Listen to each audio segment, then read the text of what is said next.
the carbon tax con job. They collect the tax for 7 years, pass a law to raise it 300% by 2030, and then, a few weeks before the election, they hide it from sight, all to try and win a fourth Liberal term in power. The full carbon tax, which lets them keep the tax and raise the tax, remains in place today, even after Mark Carney trying to hide the tax just a few days ago.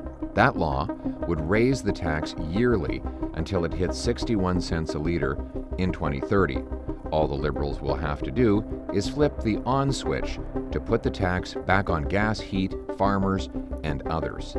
If they really planned to get rid of the tax, they would have recalled Parliament and repealed the carbon tax law for real. They haven't. If the Liberals were to win an election, God forbid, Justin Trudeau's economic advisor turned Prime Minister Mark Carney would simply bring back the carbon tax, in fact, what he calls a shadow carbon tax, this time without a rebate. We need to use effectively a shadow carbon price. Mark Carney admits that his future carbon tax would make cars more expensive. So there's a carbon price on steel. To the extent to which that's paid, yes, that does show up in the cost, for example, of an automobile. If you look at a $25,000 or less car, the cost, if you replaced all the steel and it became green steel, so no carbon steel, which is an extreme version of what we're talking about here, it's less than $200 additional price. So it's something, but it's not much. Right, just $200. Remember when the Liberals told us that their earlier carbon tax wouldn't cost you much? And Carney's shadow carbon tax will be much bigger than the Trudeau tax. So far, carbon prices have been applied sparingly. They've been set far too low. So here's the trick. Hide the tax before the election, raise it afterwards. I told you he was sneaky, but also scary. Just as Donald Trump is hitting Canadian industry with a massive tariff, Carney is saying he will impose a massive carbon tax on Canadian businesses, above and beyond the industrial carbon tax that Trudeau has already brought in. The combination of Trump's tariffs and Carney's carbon tax would drive steel, aluminum, and many other industries out of Canada altogether. Workers would lose wages, consumers would pay more. Money and jobs would leave Canada, making us more dependent on the Americans, just like Trump wants. It reminds us of Carney's decision to move his company headquarters out of Canada just 6 days after Trump threatened tariffs on Canada to steal our jobs. Carney's also trying to trick you again by saying that taxing steel will not cost anyone because apparently nobody uses steel. Then secondly, what we're going to do is make sure not that the government pays, not that we as taxpayers pay, but the large polluters pay.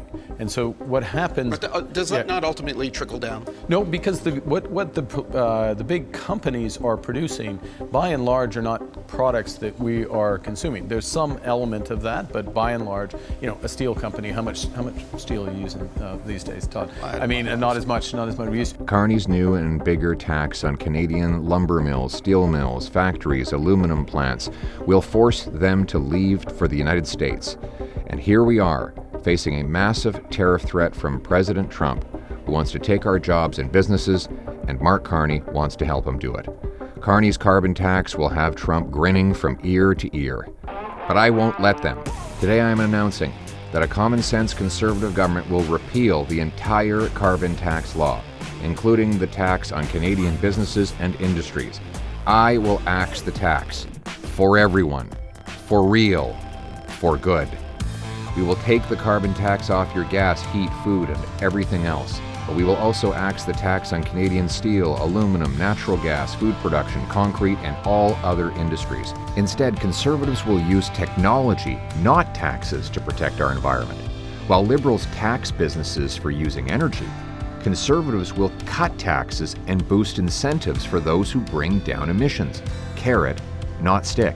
By expanding eligibility of the clean technology and clean manufacturing investment tax credits, we will reward heavy industries who make products with lower emissions than the world average. For example, Canada's industry produces 2 tons of emissions to produce 1 ton of aluminum, while 1 ton of Chinese aluminum produces 12 tons of emissions, more than 6 times as much.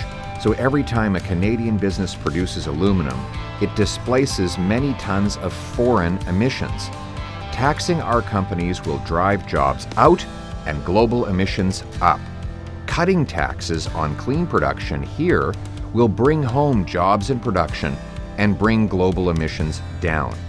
We will do this to restore our industrial base and take back control of our economy from the Americans. It will be part of my Bring It Home tax cut on work, investment, energy, and home building. With lower taxes, we will unleash a massive boom and bring home paychecks and production from the US and other countries. Our factories, mines, and mills will be buzzing with the work of welders, carpenters, pipe fitters, heavy machinery operators, and assembly line workers. They will be making more by making more. We will be a strong, self-reliant, sovereign nation, standing on our own feet and standing up to the Americans. We will restore Canada's promise that anyone from anywhere can achieve anything, that hard work gets you a great life in a beautiful house on a safe street protected by solid borders and brave troops under a proud flag. Canada first. Let's bring it home.